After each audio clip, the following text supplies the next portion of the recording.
हाफिज़ साहब, एक होते हैं इख्तलाफात जिनकी वजह से जिनकी एक प्रोग्रेसिव अप्रोच होती है और एक नेगेटिव अप्रोच होती है, जहाँ पर जो हमें अभी टीम के अंदर कहीं ना कहीं नज़र आती है, बहुत देर से नज़र आ रही है, स्पेशली कप्तानी वाले मामले में। मैं देख रही थी कल एक बीसीसीआई ने एक टेबल टॉक अरेंज की गौतम गंभीर और साथ विराट कोहली की, और शायद इसके बाद जो है वो रोहित शर्मा की भी एडिशन इसके अंदर ऐड करेंगे। बैठे सामने, हंसी मजाक किया, गुफ्तगू की, और चीज़ें जो हैं वो क्लैरिफाई हो गई। मतलब शायकीन क्रिकेट हैं, एक क्वेश्चन था माइंड में कि गौतम गंभीर क्योंकि कोच होंगे, विराट कोहली भी खेल रहे हैं। हाफिज़ साहब, ये जो एक माइंडसेट है कि लोगों को जवाब देना, हर किसी का जवाब देना भी इम्पॉर्टेंट नहीं होता, लेकिन बाज़ औक़ात आपको रिप्लाई करना पड़ता है। अभी अगर हमारे प्लेयर्स के दरमियान कोई रंजिश है, कोई चीज़ है, तो क्या हमें भी ज़रूरत नहीं है कि हम भी आराम से बिठाएं, बात करें? चलें आप ऑन एयर ना करें, आप ऑफ एयर उनको बिठाकर उनसे गुफ्तगू करें और ख़त्म करें इस मामले को। देखिए, विराट कोहली को जब कप्तानी से हटाया गया तो वो दोबारा कप्तान नहीं बने। ठीक है, गौतम गंभीर और उनके माबैन कुछ अवामी सतह पर भी, जब चूँकि मैचेस टेलीविज़न पर नज़र आ गए ना कि इख्तलाफात भी नज़र सख्त आते हैं। अल्फाज का तबादला हो गया, तो लोगों की निगाह में रहते हैं। लेकिन जो बहुत अच्छे प्रोफेशनल होते हैं, टॉप प्रोफेशनल जिन्हें कहा जाता है, वो इसी अंदाज में आगे बढ़ते हैं। जब श्रीलंका के ख़िलाफ़ सीरीज़ थी, जो कि गौतम गंभीर की बैसियत हेड कोच पहली सीरीज़ थी, तो उससे हाँ। पहले ये ख़्याल था और मीडिया ने ये रिपोर्ट किया था कि उसमें विराट और रोहित नहीं खेलेंगे, वो आराम करेंगे और उसके बाद क्रिकेट खेलेंगे। लेकिन वहाँ पर कोच ने कहा, जो कि हेड कोच बने थे नए, उनकी ख्वाहिश थी कि इनको टीम का हिस्सा होना चाहिए, हम्म। और वो उन्होंने कोच की रिक्वेस्ट को ऑनर किया और वो वापस आए। हाँ। अब इस साल में जितनी क्रिकेट उन्होंने आगे खेलनी है और जिस तरीके से लोगों के ज़हनों में मुख्तलिफ़ ख़यालात थे, वो उस टीम का हिस्सा रहे हैं जिन्होंने इंडिया के लिए बड़ी कामयाबियाँ हासिल की हैं। विराट अब एक नेक्स्ट लेवल पर हैं एज़ बैटर, ठीक है, और गौतम गंभीर की अब जो ज़िम्मेदारी है वो मुख्तलिफ़ है। अब वो दोनों खेल के मैदान में मुख्तलिफ़ किरदार निभाते हुए नज़र आ रहे हैं। इसलिए जो लोगों के ज़हनों में ख़यालात हैं या जो लोग जिस बारे में सोच रहे हैं, उसको एक अच्छे अंदाज़ में, हालाँकि बहुत सारे लोग इंडिया में भी गौतम गंभीर के हवाले से मुख्तलिफ़ राय रखते हैं, कोच बनने के हवाले से, दुनिया में और भी लोगों की मुख्तलिफ़ राय होगी, लेकिन उनको ये ज़रूर मानते हैं कि वो क्रिकेट की समझ-बूझ के एतबार से, अपने ख़यालात का इज़हार करने के एतबार से, वो लोग उनको कहीं न कहीं ये भी समझते हैं कि ये ठीक अंदाज़ में बात करते हैं। तो बीसीसीआई की तरफ से ये जो उनका ये वाला एक फ़ैसला था, तो ये लोगों को इससे एक तासुर ये ज़रूर मिलता है कि कम से कम एक पेज पर जाएँगे। और हाँ। जिस सतह पर हैं, देखिए विराट कोहली के लिए आज अगर वो सचिन तेंदुलकर के बाद के पीछे चल रहे हैं अपनी सेंचुरियों वाले मामले में, और दुनिया में उनका मुख्तलिफ़ अंदाज में उनको देखा जाता है, तो उनके लिए टेस्ट मैचेस में एक फॉर्मेट से वो रिटायर हो गए हैं, 2 फॉर्मेट वो अभी खेल रहे हैं। उनके लिए अपनी क्रिकेट आगे और देखने की है, और उनकी तवज्जो उस तरफ होगी कि जहाँ पर वो इंडिया के लिए, अपनी टीम के लिए काम कर सकें।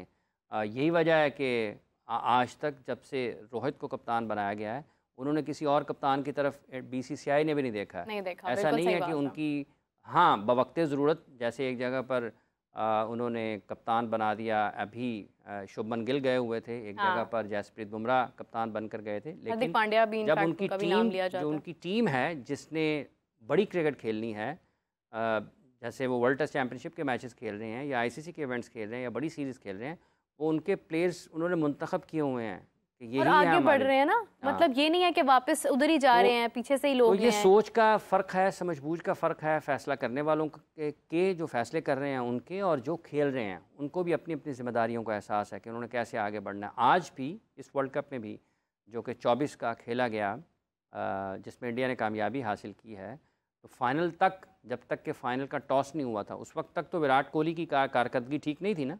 लेकिन फ़ाइनल में उन्होंने उस वक़्त, जबकि इंडिया को सबसे ज़्यादा ज़रूरत थी, ज़रूरत उन्होंने थी। रन्स किए, मैन ऑफ़ द मैच भी हुए। बिल्कुल ऐसे और ही है। जब क्लासन की विकेट ली है इंडिया ने, हाँ। तो जो सबसे पहला कैमरा कट हुआ था वो विराट कोहली के ऊपर हुआ था। तो जिस तरीके से उन्होंने अपने जज्बात का इज़हार किया था, वो एक डिफरेंट किस्म की वाइब है, बिल्कुल ऐसे ही जिसको है। सारी की सारी इंडिया की टीम उसमें उसको महसूस करती है और फिर उसको वो रिस्पॉन्ड करती है। तो अभी उनके लिए लकी हैं इस लिहाज से कि एक ही टीम में खेल रहे हैं 4-5 ऐसे क्रिकेटर्स जो कि परफॉर्मर्स हैं टॉप लेवल के हाँ। ऊपर। अश्विन भी उसमें हैं, जडेजा भी उसमें हैं, जसप्रीत भी उसमें हैं, शामी भी उसमें हैं, विराट भी उसमें हैं, रोहित भी उसमें है।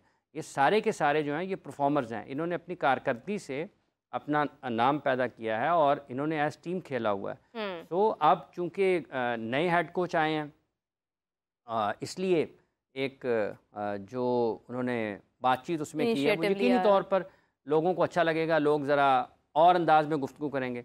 लेकिन जब कारकर्दगी इस सब चीज़ें जुड़ी हुई हैं परफॉर्मेंस के साथ, अगर आपकी हाँ, परफॉर्मेंसेज अच्छी होती हैं, परफॉर्मेंस के साथ साथ आपके फैसले अच्छे होते हैं, बिल्कुल ऐसे ही है। फैसले जिसमें आपको क्रिकेटिंग कॉन्फिडेंस मिल सेंस जाता नज़र आए, है। लॉजिक नज़र आए, ठीक है, आप हार भी जाते हैं, हुँ, ऐसा नहीं है कि आप हारते नहीं हैं, आप अच्छी टीम मुंतखब करके भी हार जाते हैं, लेकिन आपके जो चीज़ें हैं जुड़ रही हों एक दूसरे से, लोग जब हाँ, बात कर रहे हों तो उसमें आपको लॉजिक नज़र आए। ये बिल्कुल नहीं है सही। कि चैंपियंस कप हो रहा है और फ़हीम अशरफ नया बॉल कर रहे हैं तो आप खुश हो जाएं जी कि पाकिस्तान में बड़ा टैलेंट है। क्या फ़हीम अशरफ जब पाकिस्तान के लिए खेलेंगे किसी भी सतह पर, आप समझते हैं कि वो नया बॉल कर रहे होंगे पाकिस्तान की तरफ से, इनिंग बॉलिंग का आगाज़ कर रहे होंगे, या अब्बास आफरीदी अगर पाकिस्तान के लिए वनडे टीम में मुंतखब होते हैं तो क्या वो नया बॉल कर रहे होंगे? तो जो रोल है किसी का, अगर उसने चेंज पे आना है तो उसको चेंज पे ही अपने आप को तैयार करना है, ठीक है?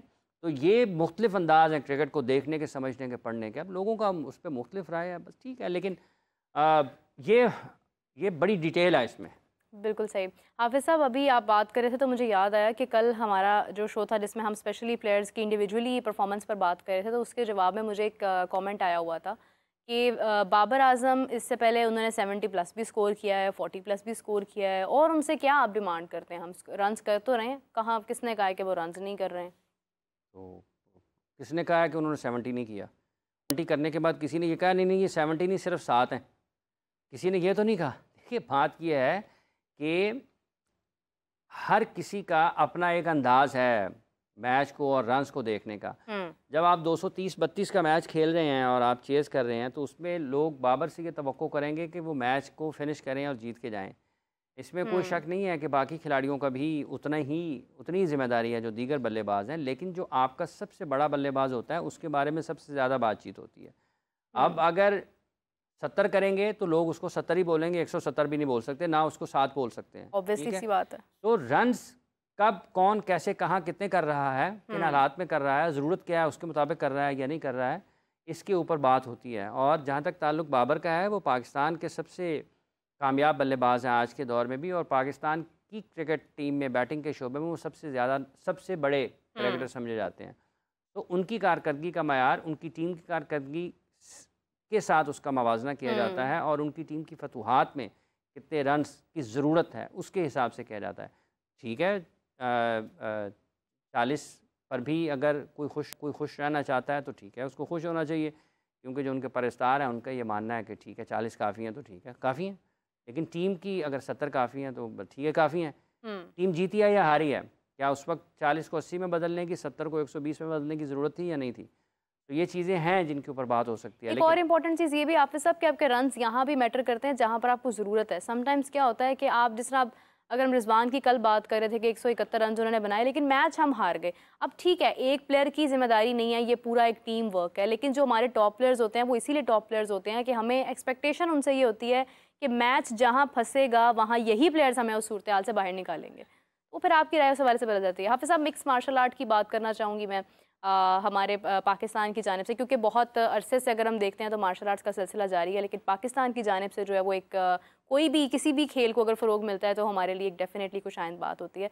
तो शाहजेब रिसेंटली अभी विन किया, उन्होंने चैम्पियंस बने हैं मार्शल आर्ट्स के अंदर, और इस हवाले से हाफ़िज़ साहब क्या कहेंगे आप? देखिए, अभी MMA के मैचेस पाकिस्तान में भी हुए थे और दुनिया की इंडिया की टीम भी वहाँ पर आई थी, और काफ़ी इंटरनेशनल जो एथलीट्स थे, जो खिलाड़ी थे, वो MMA में ठीक थे। पाकिस्तान में मुख्तलिफ सतह पर मुख्तलिफ मुकाबलों में लोग अपनी सलाहियतों का इजहार करते हैं, ठीक है। बाज़ औक़ात आपको नेशनल लेवल पर बहुत खिलाड़ी अच्छे नज़र आते हैं, लेकिन उनको उतनी ज़्यादा सपोर्ट मिलती नहीं है, और वो बैन अल-अक़वामी सतह पर उन खेलों में जा नहीं सकते हैं। इनफरादी गेम्स जो हैं उसमें आपको टैलेंट नज़र आता रहता है, लेकिन एक पाथवे ना होने की वजह से कहीं ना कहीं उसके लिए मुश्किलात कमी होती बेशी रह जाती है। तो जितनी भी MMA भी पाकिस्तान में आप इसको देखते हैं तो मकबूल हो रहा है, वक्त के साथ साथ मकबूल हो रहा है। आपको जगह जगह इसके इवेंट्स भी नज़र आते हैं, और अब तो लोग इसको पाकिस्तान में उसके अलावा भी खेलना शुरू कर गए हैं, कि जो इवेंट्स के अलावा भी लोग इसमें पार्टिसिपेट कर रहे हैं। रेसलिंग भी उन्हीं खेलों में एक है कि जिसमें लोग अब आगे बढ़ रहे हैं और कोशिश कर रहे हैं कि अपने मुख्तलिफ जगह पर आपको नज़र आएगा हाँ, कि बॉक्सिंग है, रेसलिंग रेसलिंग मैट जो हैं वो है। लगे हुए हैं और लोगों ने इसको डिफरेंट अंदाज में इन खेलों के बारे में भी काम करना शुरू किया हुआ है। तो ये जो मुतलका फेडरेशंस हैं या स्पोर्ट्स बोर्ड हैं, उनकी ज़िम्मेदारी है कि आप देखें कि जहाँ जहाँ आपके पास मुख्तलिफ खेलों में इस्टेब्लिश प्लेयर्स हैं, हाँ, और उनको पकड़ें और उनकी उनकी ज़रूरियात को पूरा करें और उनकी मैक्सिमम जो इंटरनेशनल मैचेस में या इवेंट्स में उनकी शिरकत है, उसको यकीनी बनाने के लिए काम करें, हाँ, उनको ताकि पॉलिश करें। हाँ, उनकी उनकी ज़रूरियात को पूरा करें ना, उनके लिए मैक्सिमम जो अपॉर्चुनिटी है हाईएस्ट हुँ। लेवल पर, उसको इंश्योर करने की ज़रूरत है। बिल्कुल सही। हाफ़िज़ साहब बहुत शुक्रिया, thank you so much for joining us. So everyone, आज के हवाले से क्योंकि इंडिया और बांग्लादेश का टेस्ट भी जारी है, दूसरी जानिब चैंपियंस जारी है, कुछ ही दिन रह गए हैं अब, तो उसके बाद जो है वो रिजल्ट्स भी सामने आ जाएंगे। चैंपियंस कप के हवाले से एक अच्छी खासी अमाउंट अनाउंस की गई है। मेरे ख्याल से अगर हम हॉकी की बात करते हैं तो सिर्फ $100 ही अनाउंस किए गए थे। लेकिन ये है कि अच्छी बात है, क्रिकेट क्योंकि एक इंडिपेंडेंट खेल है, क्रिकेट के अंदर बहुत सारी चीज़ें इंडिपेंडेंटली हो रही हैं, तो क्रिकेटर्स को भी चाहिए कि वो इसका शुक्र अदा करें कि इस वक्त वो फाइनेंशियली प्रॉब्लम्स के अंदर जो है वो इन्वॉल्व नहीं है, उनको हर तरह की सपोर्ट भी हासिल है। अगर हम बात करें दीगर खेलों की तो उनके अंदर बहुत सारी मुश्किलात हैं, बहुत सारी प्रॉब्लम्स हैं, बहुत सारी जगहों पर ऐसे लोग हैं जो चाहते हैं कि वो आगे जाएं, मगर वो नाकिस सहूलियात की बायस जो है वो आगे जा नहीं सकते हैं। हाफिज़ साहब का बहुत शुक्रिया, शुक्रिया। Thank you so much. और इसी के साथ हमें इजाज़त दीजिए, आपसे मुलाकात होती है कल, तब तक के लिए अल्लाह हाफ़िज़।